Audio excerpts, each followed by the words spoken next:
Olá novamente. Continuando então o nosso estudo sobre retas, a gente já vinha estudando então a equação da reta, como descobrir utilizando apenas dois pontos, o ângulo que a reta formava com o eixo X. Então agora a gente vai, na continuação do conteúdo, estudar a posição relativa entre duas retas. Então, como que eu determino? Duas retas podem ser paralelas quando elas não têm ponto em comum, quando elas estão indo para a mesma direção, mesmo sentido, mas não se encontram em momento nenhum, e elas pertencendo ao mesmo plano. Então, aqui eu tenho um exemplo de retas paralelas. Tem várias opções dela estar sendo representada, mas esse é um dos exemplos. Não tem ponto em comum. Essas retas podem continuar tanto para a esquerda como descer aqui para a direita, e elas não vão se encontrar, tá? Coincidente é quando as retas se sobrepõem. Todos os pontos que pertencem à reta R vão pertencer à reta S também.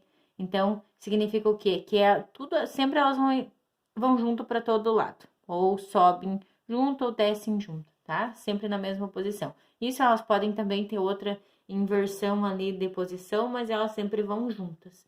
Essas aqui não tem pontos em comum, não vai ter ponto de encontro. Essa daqui, todos os pontos são comuns.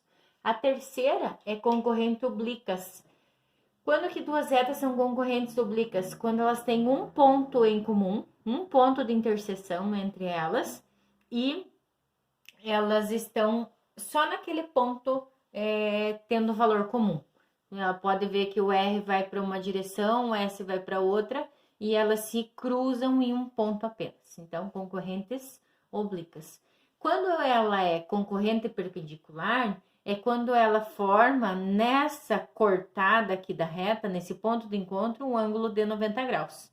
Formou um ângulo de 90 graus, significa que a gente chama que é perpendicular.